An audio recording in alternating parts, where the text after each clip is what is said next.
ओम गण गणपते नमः।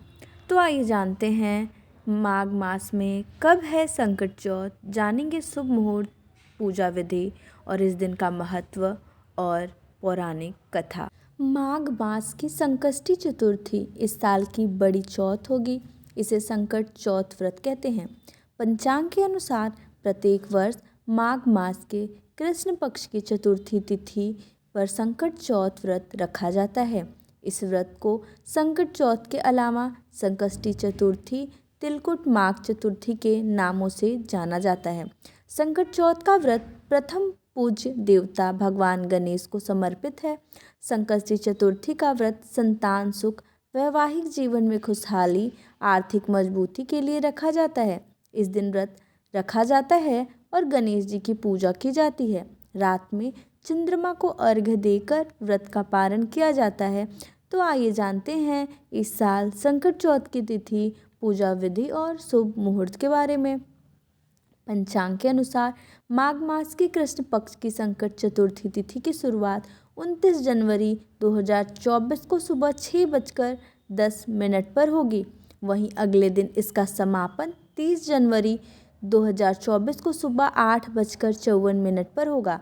ऐसे में इस साल संकट चौथ का व्रत 29 जनवरी 2024 को रखा जाएगा। संकट चौथ की मुहूर्त के बारे में जानते हैं। अमृत योग जो कि सर्वोत्तम होता है, सुबह 7:11 से सुबह 8:32 तक रहेगा। शुभ योग जो कि उत्तम योग माना जाता है, सुबह 9:43 से लेकर सुबह 11:14 तक रहेगा।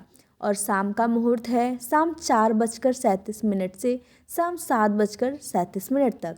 तो आइए अब जानते हैं संकट चौथ में चंद्रोदय का समय। माघ मास की संकट चतुर्थी के दिन 29 जनवरी को चंद्रोदय रात 9:10 पर होगा।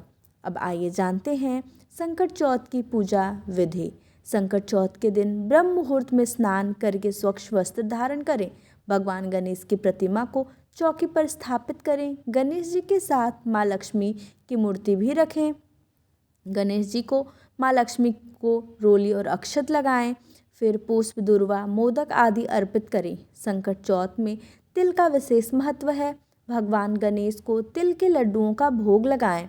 ओम गण गणपतये नमः मंत्र का जाप करें।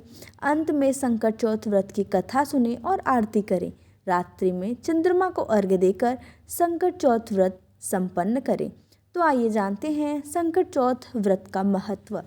संतान के सुखी जीवन के लिए संकट चौथ का व्रत रखती हैं। प्रति महिलाएं शाम को गणेश जी की पूजा और चंद्रमा को अर्घ्य देने के बाद ही भोजन करती हैं। माघ मास की चतुर्थी के दिन ही भगवान गणेश ने अपने माता पिता की परिक्रमा कर अपनी तीव्र बुद्धि ज्ञान परिचय दिया था। इस व्रत को करने से संतान को अच्छा स्वास्थ्य, बुद्धि, समृद्धि और वृद्धि होती है। इस दिन तिल का स्नान, दान, उसके सेवन और पूजा में विशेष इस्तेमाल किया जाता है।